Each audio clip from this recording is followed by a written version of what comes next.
맑은 하늘, 푸른 바다에는 적당한 파도가 일렁입니다. 그런데 갑자기 바다가 고요해지고 파도는 순식간에 사라집니다. 그리스 선원들이 가장 두려워한 그 순간이 찾아온 것입니다. 지금 그가 오고 있다는 명백한 전주.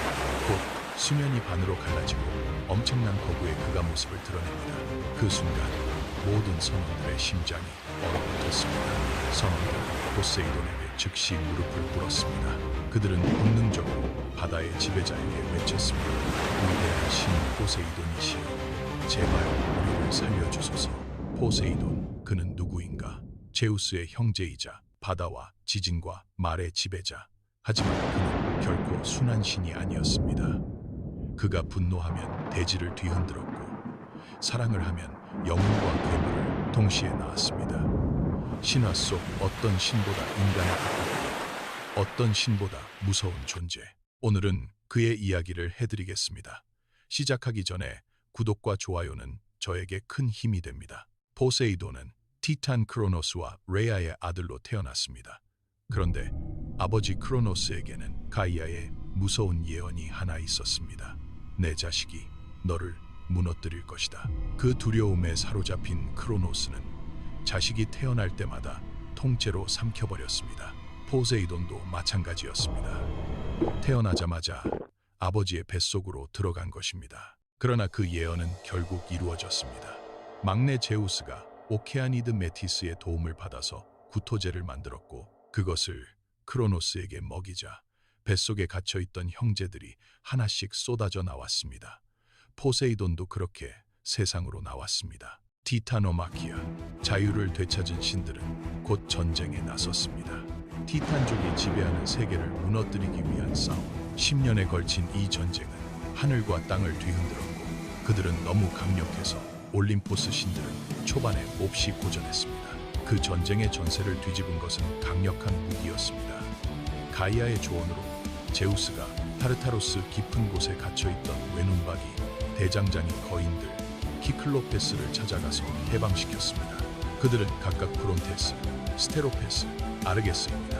이들 키클로페스는 이마 한가운데 하나의 눈이 박힌 거인 대장장이 삼형제입니다. 그들은 신들도 두려워할 만한 괴력과 강력한 기술을 지녔습니다. 키클로페스들은 제우스가 자신들을 해방시켜준 것에 대한 고마움으로 신들에게 무기를 만들어 바쳤습니다. 제우스에게는 번개를 주었고 하데스에게는 투명해지는 투구를, 그리고 포세이돈에게는 삼지창을 주며 말했습니다. 이 창으로 바다를 가르고 땅을 뒤흔들어라. 그 삼지창을 매우 강력해서 그것을 한번 휘두르면 해일이 솟구치고 한 번 더 내리치면 대지가 갈라졌습니다. 그래서 붙은 별명이 대지를 흔드는 자 에노식톤입니다. 그들은 그 강력한 무기를 사용해서 결국 올림포스의 전쟁을 승리로 끝냈습니다. 그리고 세 형제는 세상을 나누어 가졌습니다. 제우스는 하늘을, 하데스는 지하 세계를, 포세이돈은 바다를. 그러나 포세이돈은 그것이 기쁘지 않았습니다. 형제 중 가장 나이가 많은 자신이 하늘도 아니고 바다를 얻었다는 것에 큰 불만을 가졌습니다. 그 불신은 평생 그의 가슴속에 남았고 이후 수많은 분쟁의 씨앗이 되었습니다. 불만이 있었지만 포세이돈은 왕답게 자신의 왕국을 잘 꾸려갔습니다. 섬 근처에 바다 깊숙한 곳, 황금빛 궁전이 세워졌습니다.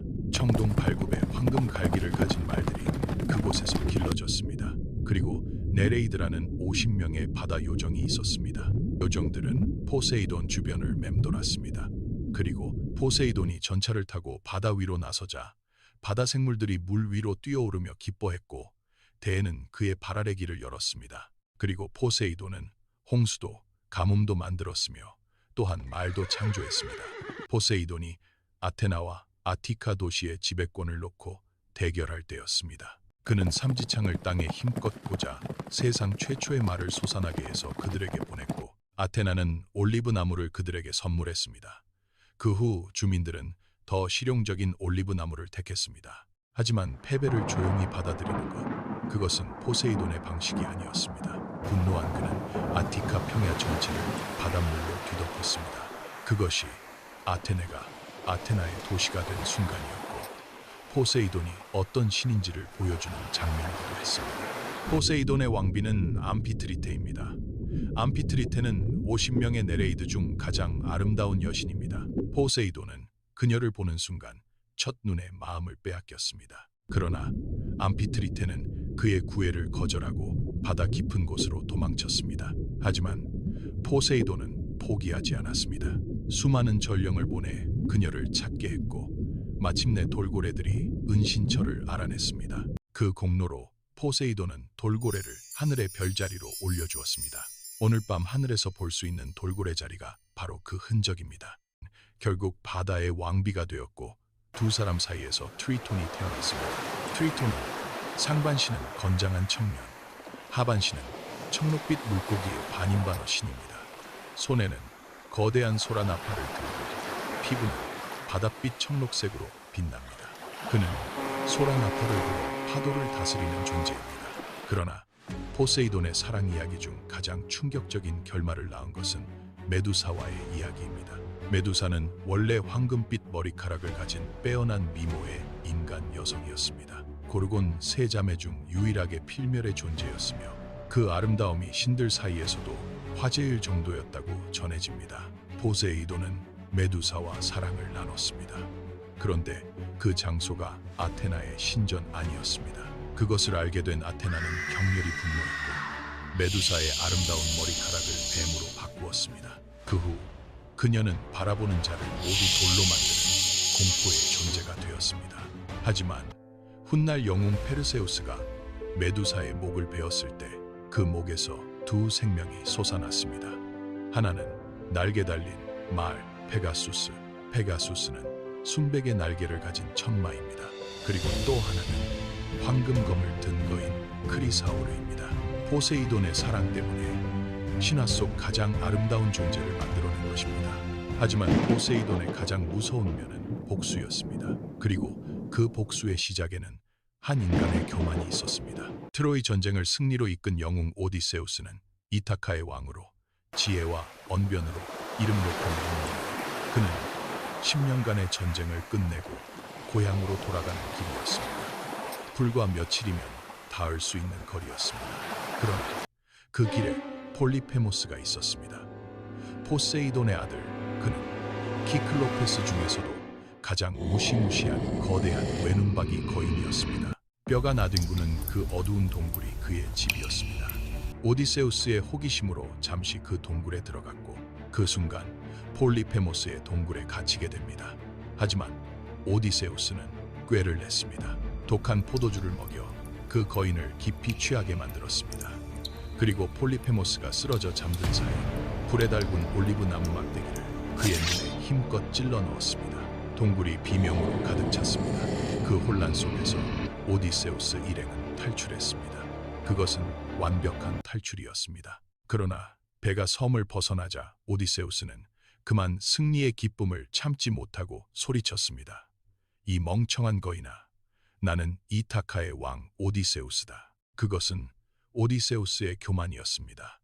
폴리페모스가 피를 흘리며 하늘을 향해 두 손을 들었습니다. 아버지 포세이돈이시여, 오디세우스가 절대 고향으로 돌아가지 못하게 해주소서. 포세이돈은 아들의 이 절박한 기도를 들었다. 당시 오디세우스는 고향 이타카까지 배로 불과 며칠만 가면 도착할 수 있는 거리에 있었습니다.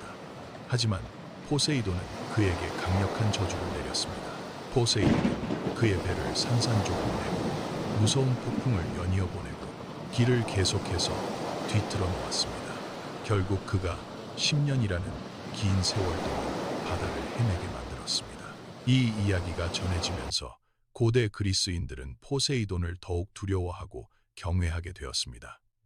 그 후 고대 그리스인들은 포세이돈을 위해 이스트미아 경기 대회를 열었습니다. 올림피아 경기와 나란히 권위를 인정받은 이 대회는 바다의 위대한 신 포세이돈에 대한 경의였습니다. 그 후 포세이돈은 넵투누스라는 이름을 얻었습니다. 오늘날 태양계에서 가장 멀고 가장 차갑고 가장 어두운 행성, 그 행성의 이름이 바로 넵튠입니다. 포세이돈은 단순한 바다의 신이 아니었습니다. 고대 인류가 자연 앞에서 느꼈던 모든 두려움과 경외가 포세이돈이라는 이름 하나에 담겨 있었습니다. 그는 사랑했고 분노했고 집요하게 복수했습니다. 누구보다 인간을 닮은 신이었고 누구보다 인간이 두려워한 존재였습니다. 그리고 그 모든 감정이 오늘까지 신화의 형태로 살아 숨쉬고 있습니다. 포세이돈은 아직도 파도를 몰고 땅을 울리며 우리 곁에 있습니다. 오늘은 여기까지입니다. 시청해 주셔서 감사합니다.